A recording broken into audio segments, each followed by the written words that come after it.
Here is the one thing my old landlord never understood about me. I do not get loud. I have never once won an argument by raising my voice, and by the time I was 26, I had mostly stopped trying. What I do instead is I write it down. I keep the receipt. I take the picture. My grandfather framed houses for a living, and before he taught me anything else about anything, he taught me that you photograph the wall before you close it up, because drywall forgets and paper does not. A man named Todd learned that the slow way, and it cost his company a lot more than my deposit. Everybody has a landlord story. You're probably nodding right now because you've got one too, or your sister does, or the guy at work who will not shut up about his does. And most of them end the exact same way. You move out clean, you get a letter, and some chunk of money you were counting on is simply gone, swallowed by a cleaning fee, or a carpet you never stained, or a repaint of walls you left exactly the way you found them. You do the math on fighting it, the time, the stress, the day off work, and the math says, let it go. So you let it go. You grumble, you eat it, and the company that took it wins, quietly, the way they win 1,000 times a day all over this country, because they've correctly guessed that you're tired and busy, and the number is just small enough that it isn't worth your one and only life. I almost let mine go too. This is the story of the one time somebody ran that same tired math and came back, to everyone's surprise, including his own, with a different answer. My name is Marcus, and the apartment in this story was the first place that was ever fully mine. Not a dorm, not the back bedroom at my mom's, not a room split 3 ways with a futon and a guy who cooked fish at midnight. Mine. It was a 1-bedroom on the ground floor of a complex called Saguaro Ridge, out on the east side of Tempe, Arizona, where in August the heat comes up off the parking lot like a flat hand pressed against your face. $1,600 a month, which for a 1-bedroom you didn't have to share, was about as good as it got that year. I signed the lease the same week I made shift supervisor at the distribution center where I still work, running the night dock. I remember sitting on the bare carpet that first evening with a gas station sandwich and a warm soda. No furniture yet, just me and the echo, thinking, all right, this is the floor I built. Nobody gets to take this one. The deposit was $2,400. That is 1.5 times the rent, which happens to be the exact most a landlord is allowed to take in the state of Arizona. I know that now. I did not know it the day I signed.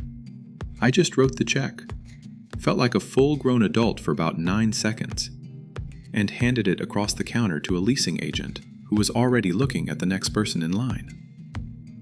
The company that ran Saguaro Ridge was called Copperline Property Management. You never met an owner. You never met a person, really. You met a portal, an app where you paid rent and submitted what they called tickets. And once in a while you met the property manager, a guy named Todd Brennan, who wore a quarter-zip pullover in 106 degrees and drove a leased sedan he clearly thought was nicer than it was. Todd had a way of talking to tenants like we were a line item that kept mouthing off. I clocked it early. I filed it away. That is a thing I do with people. I file them. Let me tell you how I lived in that apartment, because it matters to everything that came after. I am not a slob, and I am not a neat freak. I am something my grandfather would have called squared away. I keep a folder, a real one, manila, for every place I've ever rented. And into that folder goes the lease, the move-in paperwork, every email, every receipt. When I moved in, the leasing agent handed me a move-in inspection checklist. A single sheet with a grid of rooms and a column that said, "Condition."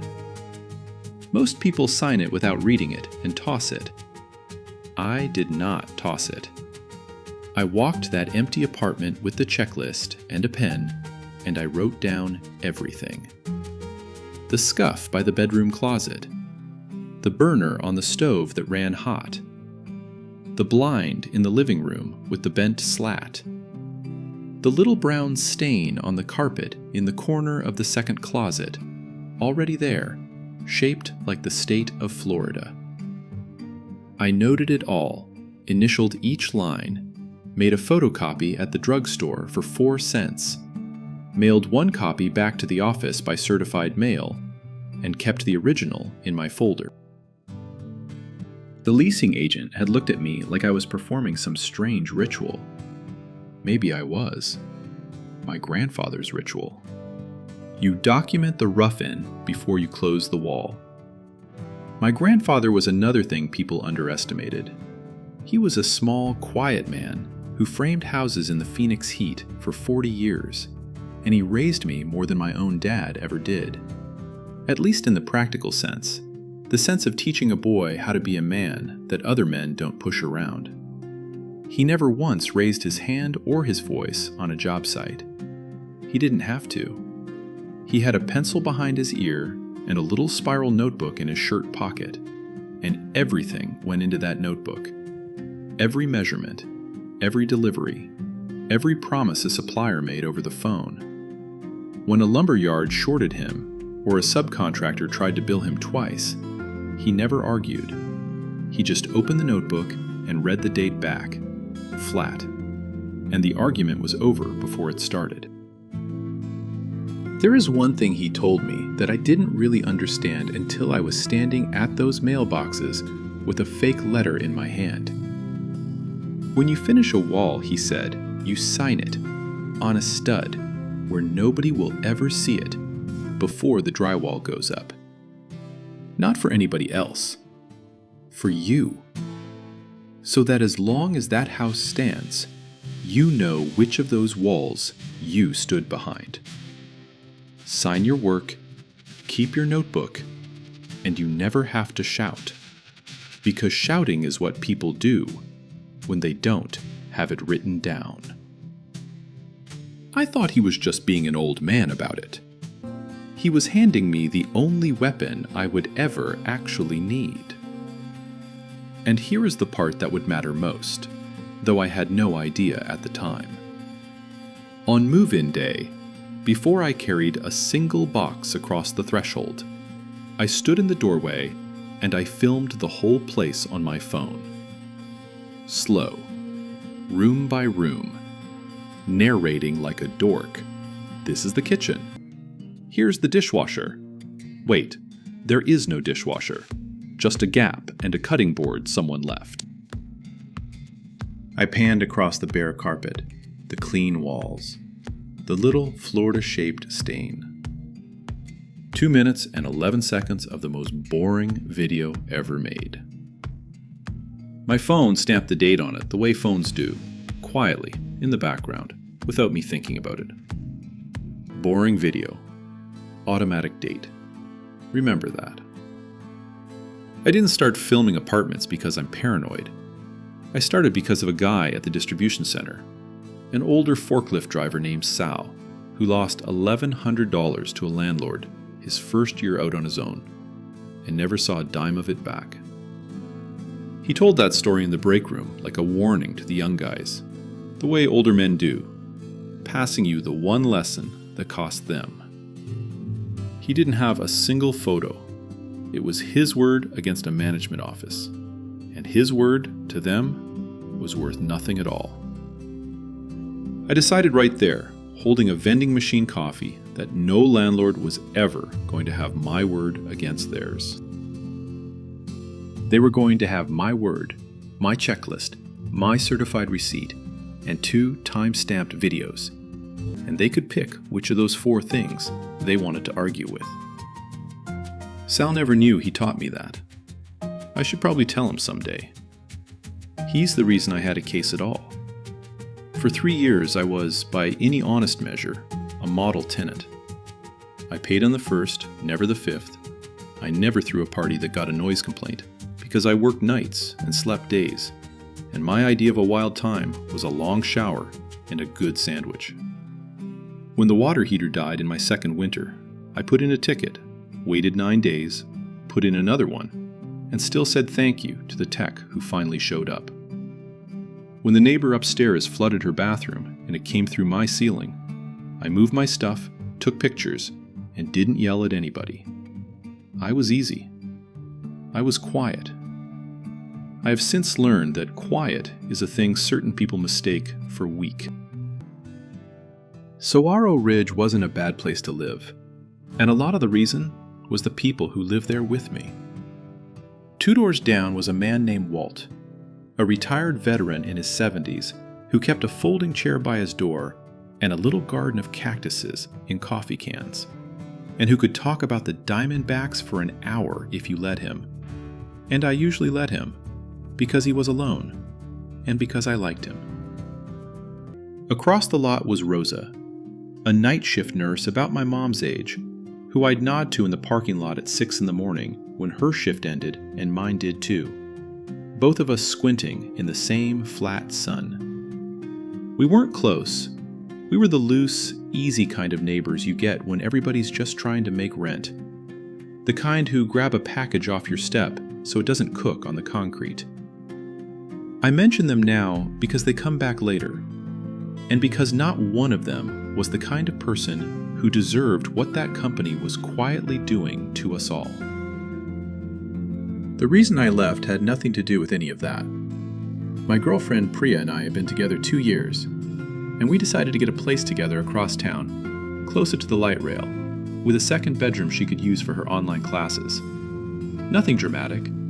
A good thing. The kind of good thing that cost money up front, because the new place wanted its own deposit, and the entire plan, ran through getting my $2,400 back from Saguaro Ridge. That deposit wasn't spending money. It was the down payment on the next chapter. I want you to understand that, because Todd never did. Let me put a real number on the next chapter, so you feel it the way we felt it. The new place, the one with the second bedroom for Priya's classes, wanted a deposit of its own, plus first month up front, plus a pet fee for a cat we didn't even have yet but had already picked out at the shelter. We'd run the spreadsheet at the kitchen table a dozen times, and every single version of it balanced on one cell. The $2,400 coming back from Saguaro Ridge within a few weeks of moving out. It wasn't extra. It wasn't a cushion. It was the bridge between the old life and the new one. And we had built the entire crossing assuming the bridge was there, because why on earth wouldn't it be? I'd left the place spotless. I'd done everything right. In my head, that deposit was already spent, on a couch and a semester and a fresh start, weeks before the letter showed up and told me it was gone. So I moved out the way I do everything, squared away. I gave my 60 days notice in writing, through the portal and by email, so there'd be a record in 2 places. In the last week, with the apartment empty again, I cleaned it like I was prepping it for an inspection at a job I wanted. I am not exaggerating when I tell you I did the baseboards with an old toothbrush. I pulled the stove out and cleaned behind it. I patched the 2 small nail holes where I'd hung a shelf, sanded them smooth, dabbed them with a little sample of matching paint I'd been smart enough to ask for on day 1. I shampooed the carpet with the machine I rented from the grocery store for $35, including the Florida stain, which faded but wouldn't die, because it had been there before me and would be there after. And then, before I handed back the keys, I did the boring thing again. I filmed the whole apartment a second time. Same slow walk, same dorky narration. Here's the kitchen, spotless. Here's the bedroom. Here's the closet with the same little stain that was here the day I moved in, see? And I panned to my own move-in checklist, held up in my hand, so the two were in the same frame. 2 minutes and 40 seconds this time. My phone stamped the date on it, quietly, the way it always does. I dropped the keys and both garage remotes in the drop box at the office, took a photo of my hand putting them in the slot, and I drove away, thinking about paint colors for the new place. I did the final walkthrough with Todd, actually. He met me at the door with a clipboard and that quarter zip and a look like I was keeping him from something important. He walked through fast, barely glancing, said, "Yeah, looks fine. We'll get your deposit processed." And I said, "Great, thank you. When should I expect it?" And he said, "Oh, you'll get a letter." He said the word letter like it was a favor he was doing me. I said thanks again, because that is who I am, and I left. In the parking lot, the heat came up off the asphalt in that flat, pressing way, and I remember feeling light. Done. Clean exit. On to the good part. The letter came 19 days later. I knew the second I saw the envelope that something was off, because a company that owes you money back does not send a fat envelope. A check is thin. This was 3 folded pages, and my stomach knew before my brain did. I opened it standing at the mailboxes in the new complex, in the shade, and I read the number at the bottom twice before it went in. Balance due to tenant, $0.00. They had kept all of it, every dollar of the $2,400, and, according to a second line, I now apparently owed them another $215 on top. So not only was my deposit gone, the next chapter's down payment, but by their math, I was in the hole.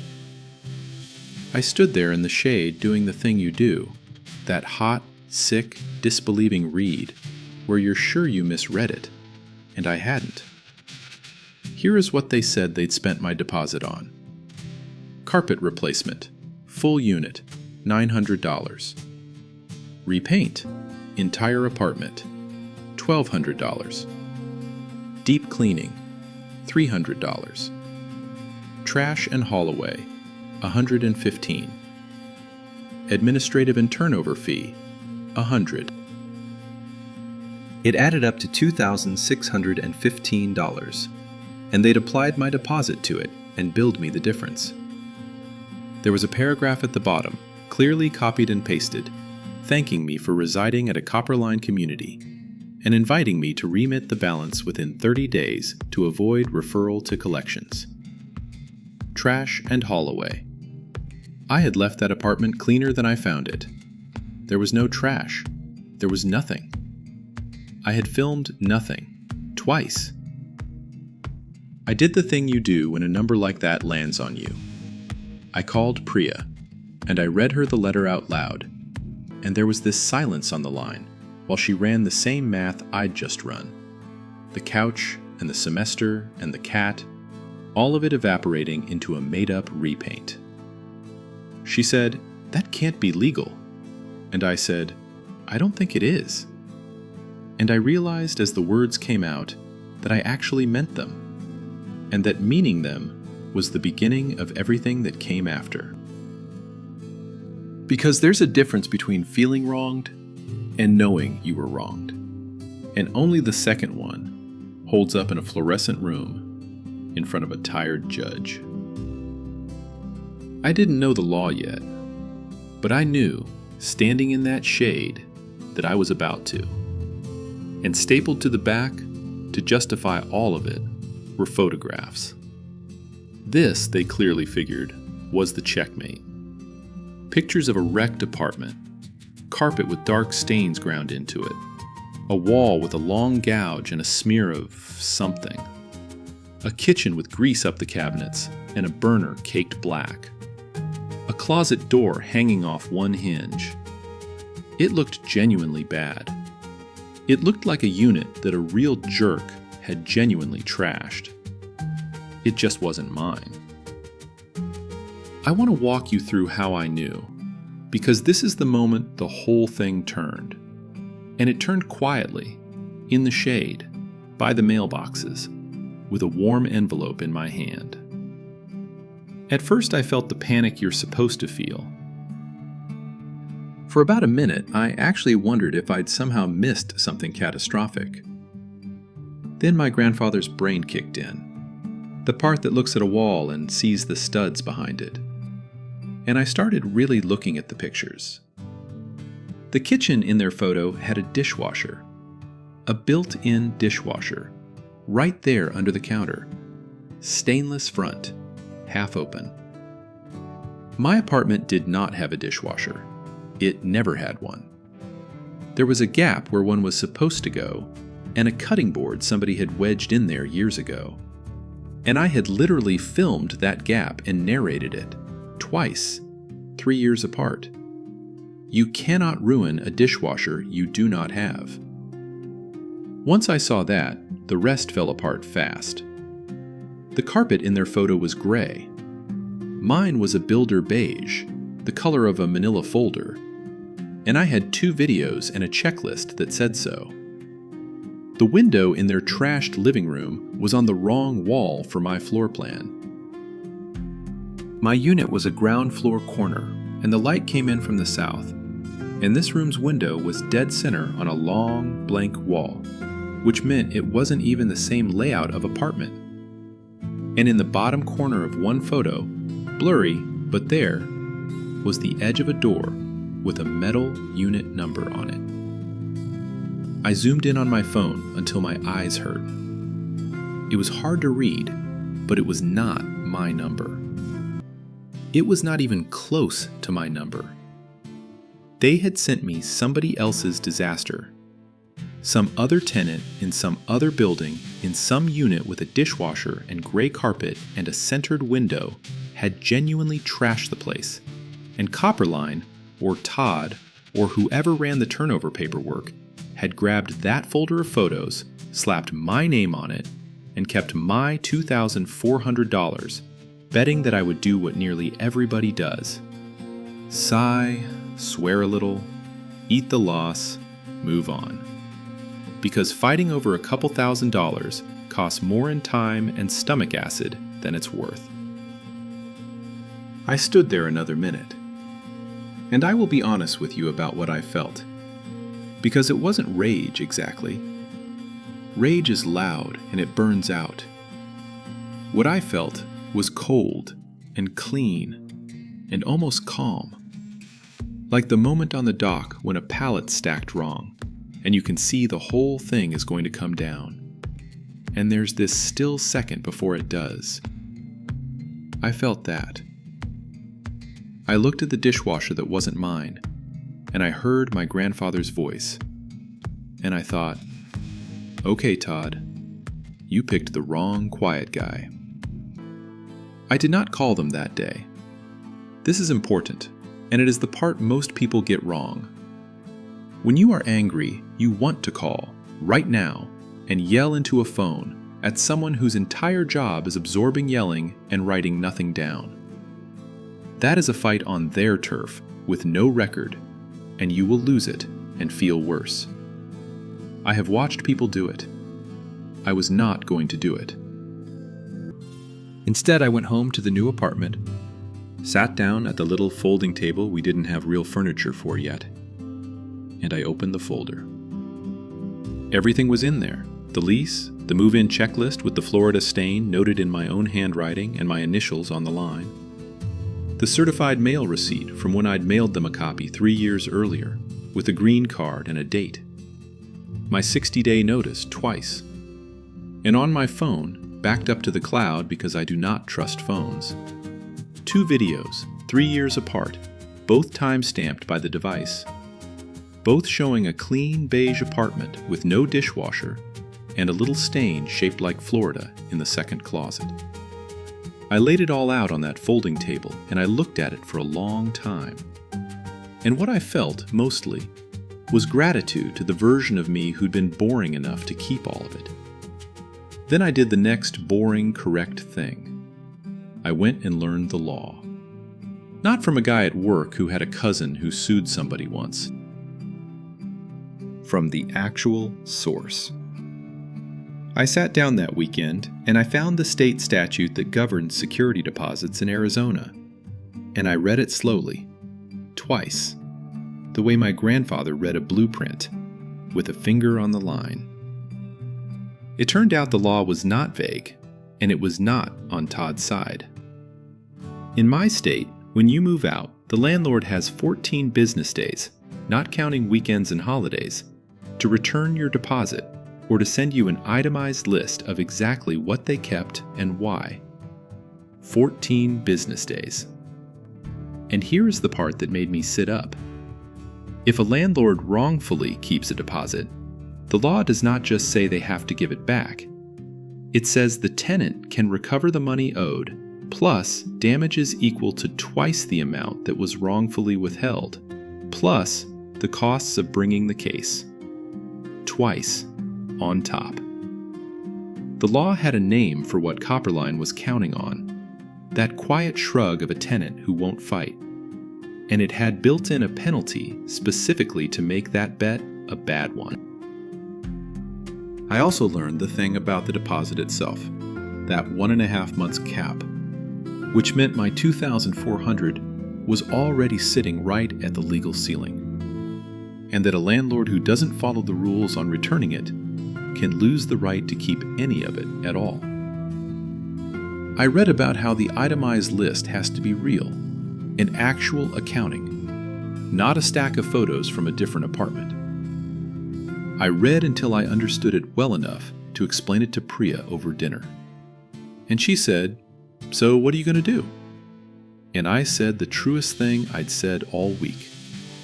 I said, I'm going to give them exactly one chance to fix this, in writing.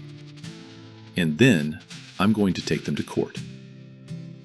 The one chance was a letter, not an email, not a phone call, not a screaming match through the portal. A letter, on paper, sent certified mail with a green return receipt card so that a person would have to physically sign for it, and there would be a record, forever, of the day Copperline Property Management could no longer say they didn't know. My grandfather again. You create the record. You always create the record. I wrote it at that folding table over 2 nights, and I made it as boring and as bulletproof as the videos. No insults, no feelings. Todd fed on feelings. I gave him none. I wrote it the way you'd write a work order. I stated the facts. I moved out of unit such and such on such and such date. I returned the keys. Here is the date. Here is the photo of me dropping them. On this date, I received your disposition letter claiming $0 owed and $215 due. I stated, plainly, that the photographs attached to their letter were not of my apartment, and I told them exactly how I knew. The dishwasher I never had. The carpet color. The window placement. The unit number visible in the corner of one photo, which did not match mine. Then I laid out the law for them, calmly, like I was doing them a favor, which, in a way, I was. I cited the 14 business day rule and noted the date math, which they had blown well past by sending a fabricated list. I cited the part about wrongful retention and the doubling of damages. I told them I had a time-stamped video walkthrough from my move-out, a matching one from my move-in, and my original signed inspection checklist, and that I was prepared to present all of it to a judge. And then I made my demand in one clean sentence. Return my full deposit of $2,400 within 10 days of receiving this letter, and I will consider the matter closed. I gave them the exit. I told him the number, I told him the deadline, and I gave him the door.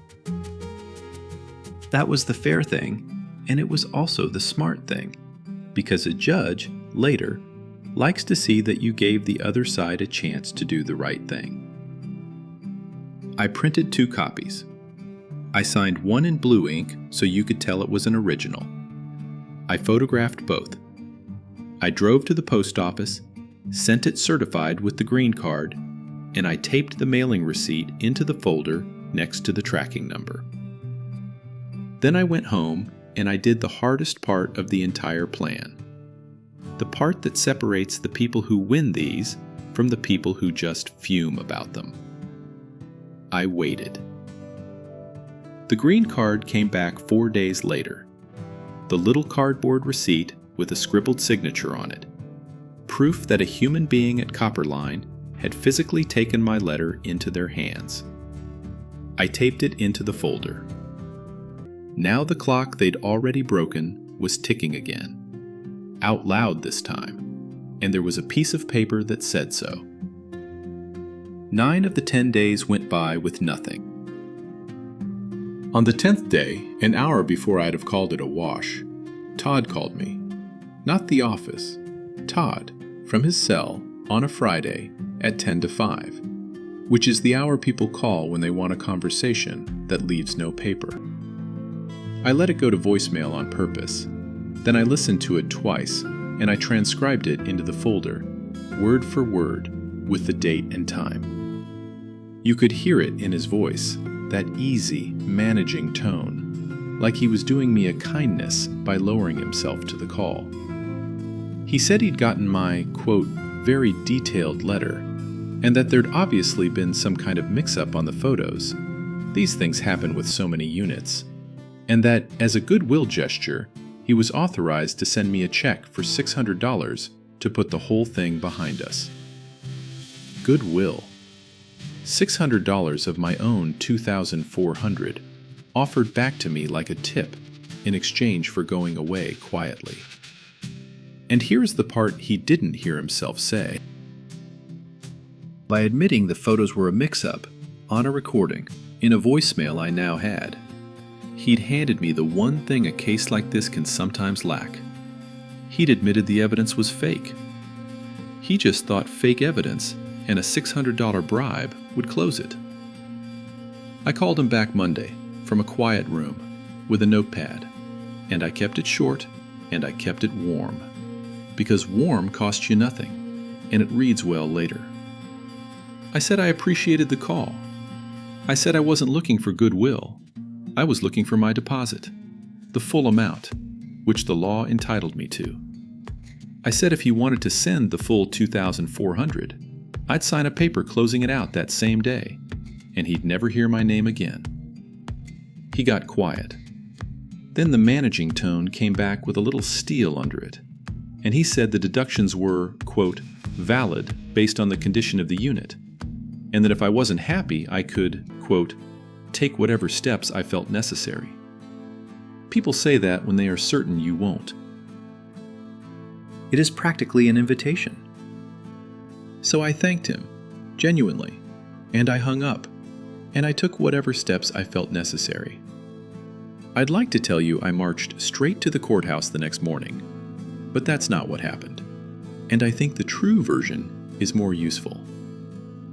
That week I almost let it go. Not because I doubted I was right, because being right is exhausting when you work nights. Priya, who is more sensible than I am, did the math out loud one evening. The filing fees, the process server, the day off I'd have to take, the 7 weeks of carrying it around in my chest, and she asked, gently, not unkindly, whether it was worth all that for money we might never even manage to collect. And I sat with that, because it was a fair question, and for one long night I honestly considered writing it off, taking Todd's $600, and buying back my own peace. What changed my mind wasn't anger. It was a smaller, stubborner thing. I kept picturing the next person. Because a company that reuses one apartment's damage photos to keep my deposit has done it before and is going to do it again. To somebody who can't afford the loss and doesn't keep a folder and will believe the letter. will actually sit there wondering what they did wrong. I thought about Walt, 2 doors down, reading a letter like that, at his age, alone, wondering if he'd started making messes he couldn't see. And I decided the 7 weeks were worth it. Not to beat Todd, but because somebody with a folder and a Tuesday off ought to be the one who makes them stop. I want to slow down here, because the next part is the part everybody thinks is scary, and it is not. Taking a company to court, a small company, over a clear amount of money, is not a movie. There are no wigs, nobody objects. It is a form, a fee, and a date. And it is built, on purpose, so that a regular person can do it without a lawyer. I had never done it before either. I just read the instructions the way I read the statute, with a finger on the line. I drove to the Justice Court for my precinct, the little county courthouse with the flag out front and the metal detector inside. And I walked up to the window that said small claims, because that is the phrase everybody knows.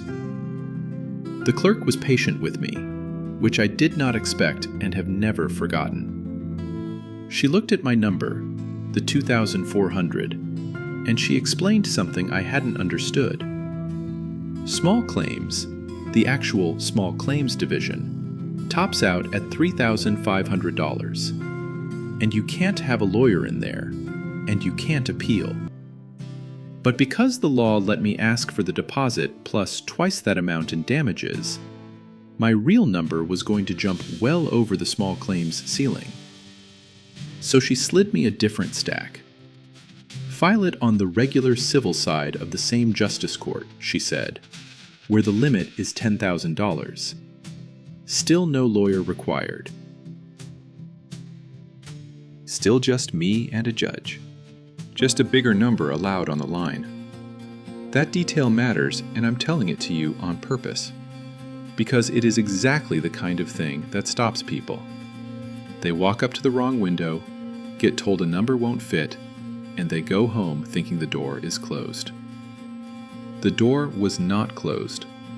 It was just a different door, 10 feet down the same counter. I filled out the civil complaint at a plastic table in the lobby. Plaintiff, me. Defendant, Copperline Property Management. And here is a thing worth knowing. You can't just sue a name.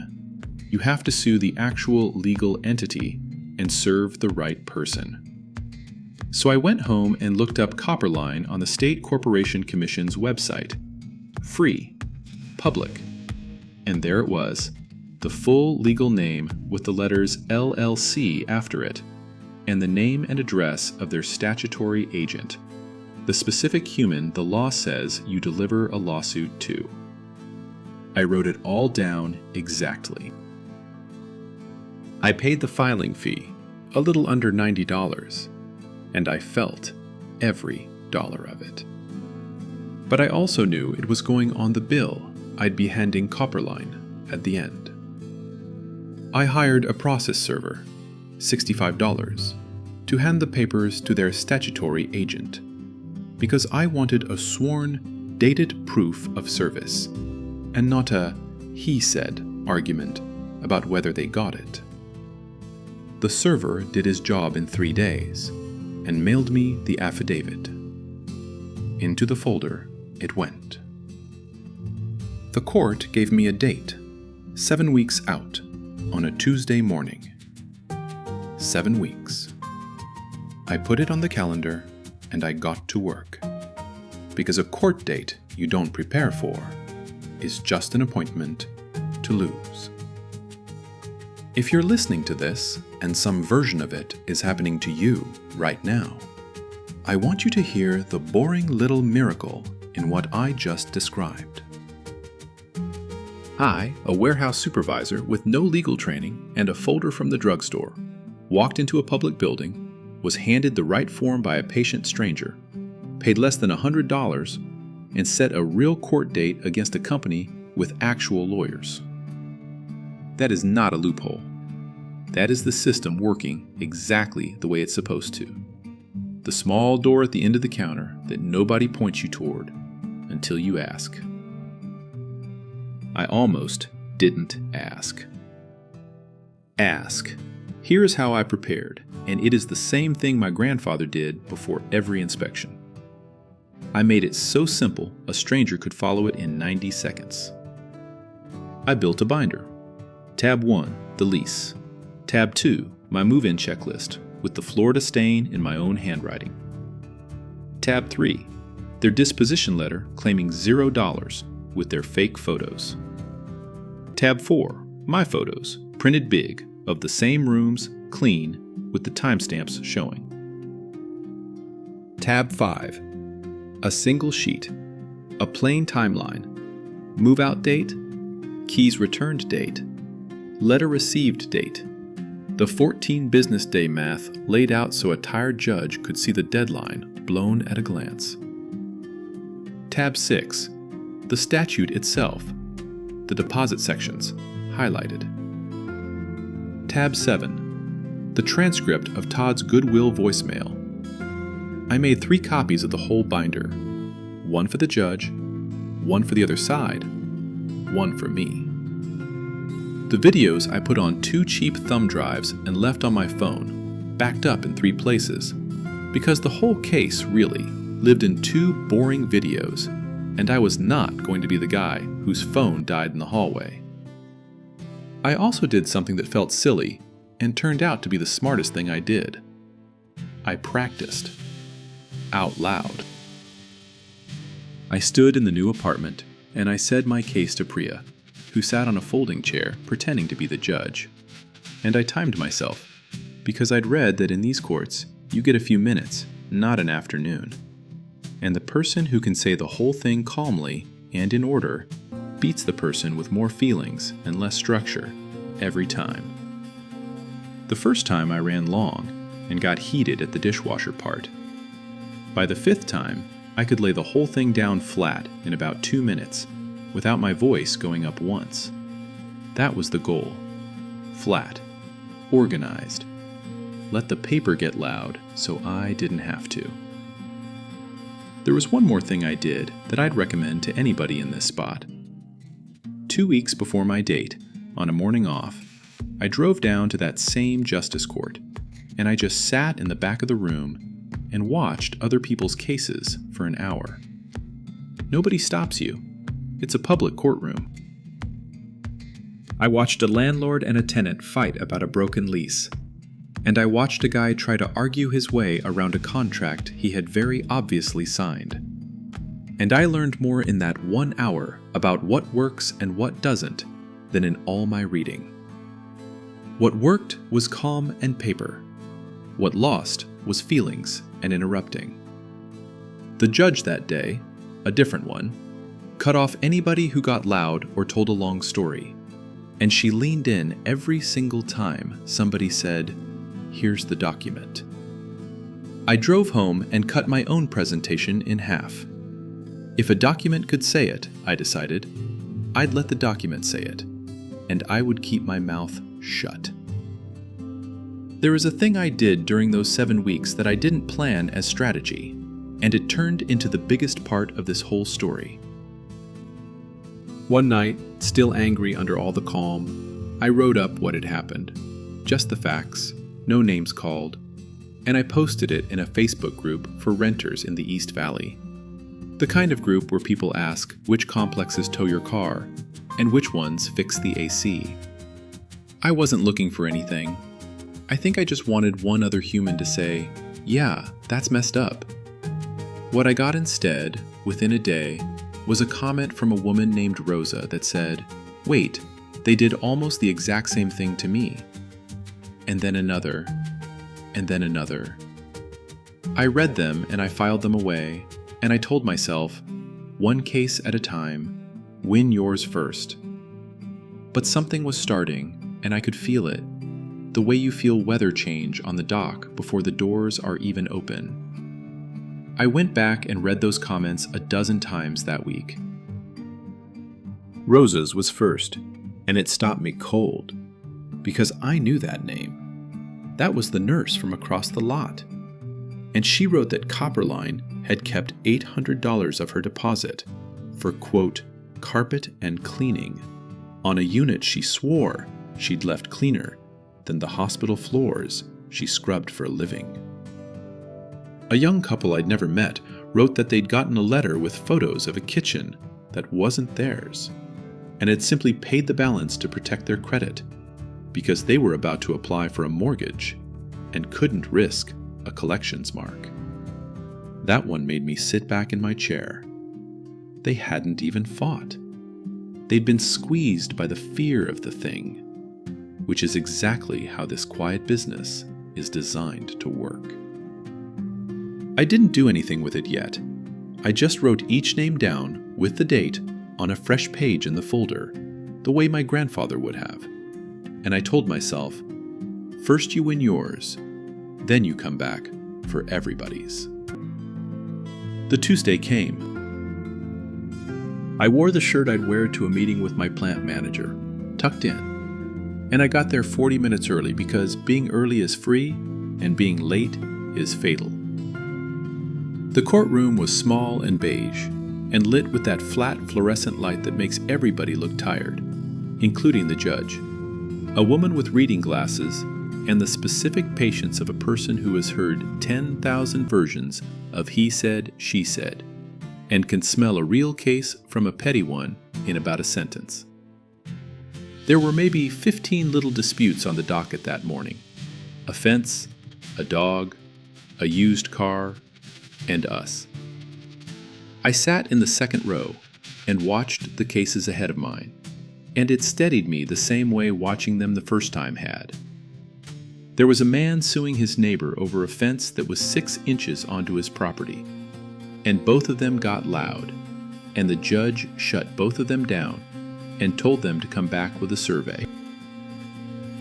There was a woman whose used car had died a week after she bought it, and she cried a little telling it, and the judge was kind but told her gently that without paperwork showing what the seller had actually promised, there wasn't much the law could do for her. I felt bad for her, and at the same time I felt the whole thing clarify in my chest. It was never about who'd been hurt the most. It was about who could prove it. I had a binder in my lap that could prove it. By the time they called my name, I was calmer than I'd been in weeks. Copperline sent Todd, and a regional manager in a better quarter zip, and a young lawyer with a leather folio and a haircut. And I will admit that for 1 second, seeing the lawyer, my stomach did the elevator drop. Then I remembered that a lawyer is just a person who is also going to have to explain a dishwasher that isn't there, and my stomach came back up. Todd saw me, gave me a little nod, like we were colleagues, like this was all very civilized and slightly beneath us both. I nodded back. Warm cost nothing. They called our case. Because I'd filed it, I went first. And everything I'd practiced in the living room came out the way I'd practiced it, flat and in order. I told the judge I'd rented the unit for 3 years, moved out clean, and returned the keys. Here's the date, here's the photo. I told her I'd received a letter claiming my entire deposit and then some, backed by photographs. And then I said the sentence I built the whole case around. Your Honor, the photographs the management company used to keep my deposit are not photographs of my apartment, and I can show you how I know in about 30 seconds. She looked over her glasses and said, "Go ahead." I handed up tab 3, their photos, and tab 4, mine, side by side. I said, "Their photo of the kitchen shows a built-in dishwasher. My unit never had a dishwasher. Here is my move-in walkthrough from 3 years ago. And here is my move-out walkthrough from last month. Both time-stamped. Both showing the same gap in the cabinets where a dishwasher would go, with a cutting board wedged in it." I asked if she wanted to see the 30-second clip, and she said yes, and the bailiff helped me play it on the screen they had, and the whole room watched 2 minutes of the most boring footage ever shot. A young guy narrating an empty apartment, and at the exact moment my recorded voice said, "And there's no dishwasher, just this gap," you could feel the temperature in the room change. Not because it was dramatic, because it was obvious. I kept going, still flat. I pointed out the carpet in their photo was gray, and mine was beige. On video, 3 years apart.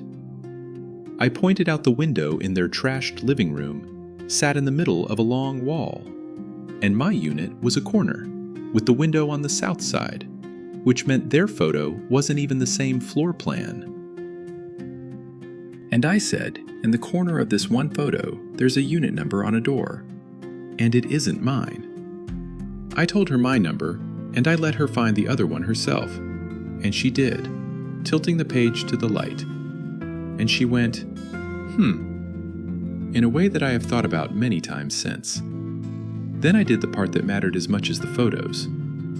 I handed up the timeline and the statute. I said, separate from whose apartment this is, the law gives a landlord 14 business days to give me a real, itemized list of deductions or return my deposit. I laid out the dates. I said, they missed that deadline, and what they eventually sent wasn't a real itemization of my unit. It was a stack of pictures of somebody else's. I read her the one line of the statute about wrongful retention and the damages equal to twice the amount withheld. And I said, I'm not asking for anything the law doesn't already spell out. I gave them a chance to fix this in writing before I filed. I put the letter in the binder at tab 5. That was my whole case. I said thank you, and I sat down, and my hands were steady, which surprised me. Then it was their turn, and this is the part I want to be careful about, because it would be easy to make it a highlight reel of a man falling apart, and that isn't what it was. It was quieter than that, and worse for them because of it. The young lawyer stood up and did his best. He said there had, regrettably, been a clerical error in which photographs were attached, but that the underlying charges reflected the genuine condition of the unit. The judge let him finish, and then she asked him 3 questions, in the same flat, tired, patient voice. And the 3 questions ended it. She asked, "Do you have photographs of this tenant's actual unit at move-out?" The lawyer looked at Todd. Todd looked at the regional manager. The regional manager opened the binder and turned pages, and the answer, when it finally came, was no, not with them, not that day. She asked second, "Do you have a work order or any maintenance record showing a dishwasher was ever installed or removed in this unit?" Because the tenant says there wasn't one, and it's a simple thing to prove. More page turning. No. And she asked third, holding up my timeline, "Can you show me the itemized statement you sent within 14 business days of move-out?" And the lawyer, to his credit, did not try to sell her a story. He said, "Your Honor, the statement went out on the 19th day." She took off her glasses at that one. She didn't yell. Judges who mean it don't.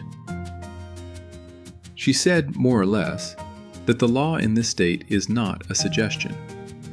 That a deposit is the tenant's money held in trust and not a slush fund.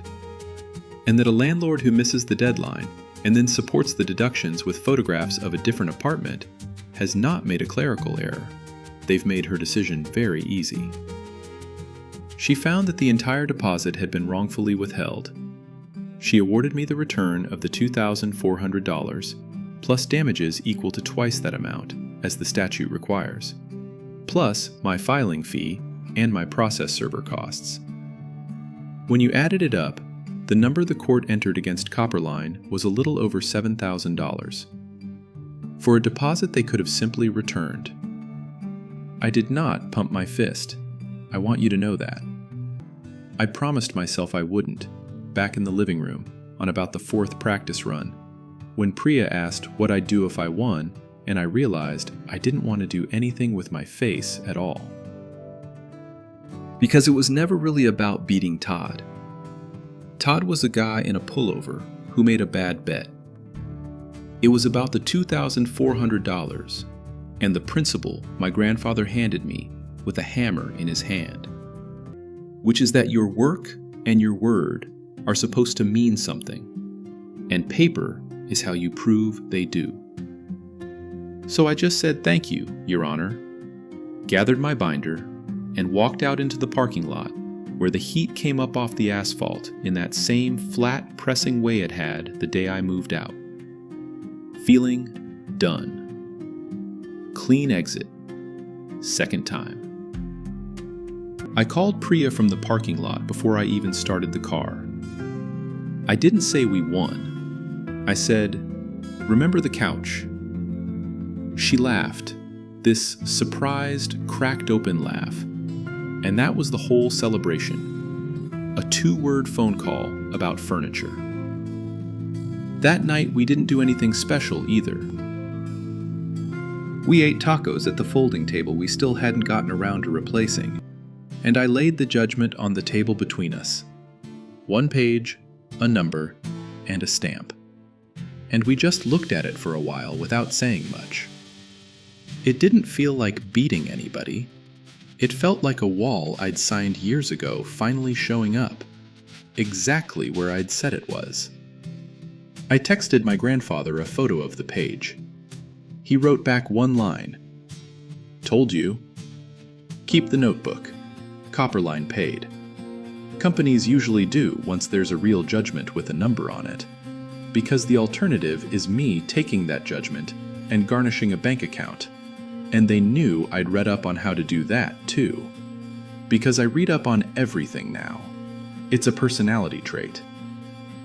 The check came in 11 days. I deposited the $2,400 that was always mine, and the rest of it, the part the law added on top, went straight into the joint account, and Priya and I stopped eating like grad students and bought an actual couch, and a bed frame, and paid off her last semester. The next chapter, the one that ran entirely through that deposit, happened after all. Just with a much better ending than Todd intended. And here is the update. And I told you at the start it was the best part, and I meant it. Because this is the part that turned my little $7,000 Tuesday into something that outlived it. Remember Rosa from the renters group and the other comments? After I won, I went back to that same post and I added, plainly, no gloating, just the facts. Here's what happened, here's the statute, here's how I did it, and here's the one thing that saved me, which is that I filmed the apartment and kept my checklist.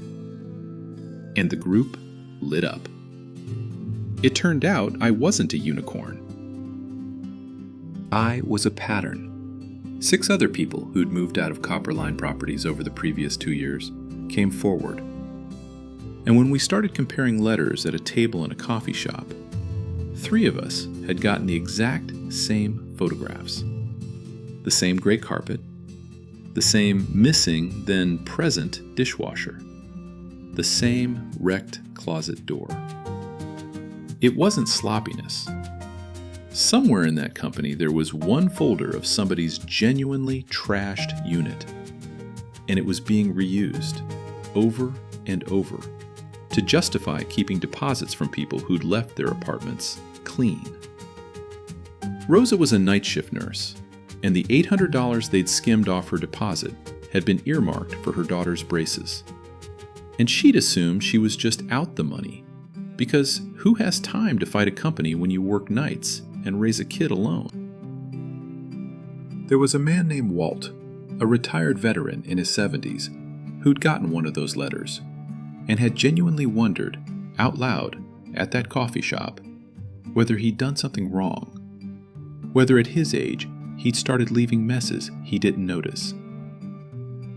When I showed him it was the same dishwasher photo 3 of us had, and that he'd left his place spotless, something in his face let go that I won't forget.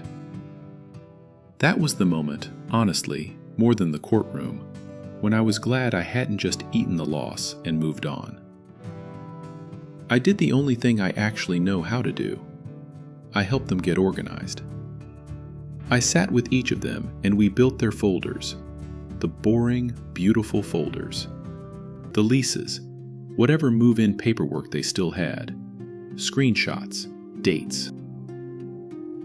A tenants' rights attorney in Phoenix heard about the group, and once it was 7 people with a matching pattern of fabricated documents instead of one guy with a phone, it stopped being a small claim squabble and started being something with a much heavier word attached to it, which is fraud.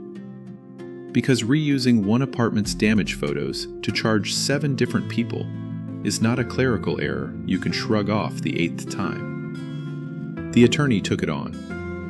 Most of them got their deposits back with the same doubling I'd gotten, without ever standing in front of a judge, because Copperline's lawyers could do the same math I could, and did not want that pattern read out loud in open court. The bigger dominoes fell on their own. The company that actually owned Saguaro Ridge, the real owner behind the portal, was a separate outfit that had simply hired Copperline to manage the place. And when they found out their management company had been manufacturing deductions and quietly pocketing tenants' deposits across their properties, they did the math on their own liability and terminated the contract. Copperline lost Saguaro Ridge and, I heard later, 2 other complexes, because owners talk. Todd did not survive it. I don't know the details, and I didn't go looking, because that part was never the point, and I'd have felt a little cheap collecting it. He made a bet that a quiet guy wouldn't fight, and the bet was wrong, and everything after that was just the law doing exactly what it says it does, out loud, on the record, the way my grandfather always promised me it would if you did the boring parts right. Rosa got her $800 back, doubled, and she texted me a photo of her daughter in new braces with the caption, "Say thank you to Marcus." And the kid, who is 13 and mortified by the entire concept of existing, sent me a single thumbs up. Walt got his back too, and he insisted on buying me a coffee to say thank you, and then talked about the Diamondbacks for 45 minutes, and it was honestly one of the better afternoons I had that whole year. The young couple with the mortgage got the collections mark scrubbed off their credit and closed on their house that fall. Not one of them ever had to stand in front of a judge. They just had to stop being alone with it. And that, more than the $7,000, is the part I'd want you to carry out of this. The company was counting on all of us staying quiet, in our separate apartments, each of us certain we were the only one. Each of us deciding it wasn't worth the fight. The whole scheme ran on our silence and our small, private shame. It came apart the second 7 strangers set their folders down on one coffee shop table. I still have the folder. The Saguaro Ridge one, thick now, the whole thing in order, the checklist with the Florida stain in my handwriting at the front and the court's judgment at the back. I keep it in a drawer in the new place, the one with the second bedroom Priya uses for her classes. And once in a while, when a new renter I know gets one of those $0 letters and calls me half panicked, I take it out and I walk them through it, tab by tab. And I tell them the only thing I really know for sure. You do not have to be loud. You do not have to be a lawyer. You just have to be boring. On paper, before you need to be. And keep the receipt. Document the wall before you close it up. Then, if somebody ever tries to charge you for damage to an apartment that isn't yours, you won't have to raise your voice at all. You'll just open the folder and let the paper do the shouting. I think about the fear a lot, actually. The fear those letters run on. Because the deductions were never really about carpet or paint. They were about betting that a normal person opening a scary, official-looking letter alone at a mailbox will feel small and guilty and outmatched, and will pay to make the bad feeling go away. That is the whole product. Not cleaning. Fear. And the thing nobody tells you is that the fear is a bluff. And a bluff folds the instant you set one true document down on the table. I wasn't braver than Rosa or Walt or that young couple. I just happened to have a grandfather who taught me to keep the notebook, and a boring habit that turned a scary letter into a math problem I already had the answer to. You can start building that same habit today, with the next apartment, the next contract, the next promise somebody makes you over the phone. Write it down. Keep the receipt. Then the letter, when it comes, is just paper, and you'll already have more of it than they do. If this one hit home, do me a favor and hit the like button, and subscribe if you want more true-to-life stories about ordinary people who stopped getting talked out of standing up for themselves. And I'm genuinely curious tonight. If it were you, and it was, quote, only a couple $1,000s, would you have fought it the way Marcus did? Folder and court date and all? Or would you have sworn a little and let it go? Because life is short, and companies are big. There's no wrong answer. I just want to know where you land. Tell me in the comments, and while you're there, drop your state and your age, because I always love seeing who's out there listening. Take care of your paperwork, and I'll see you in the next one.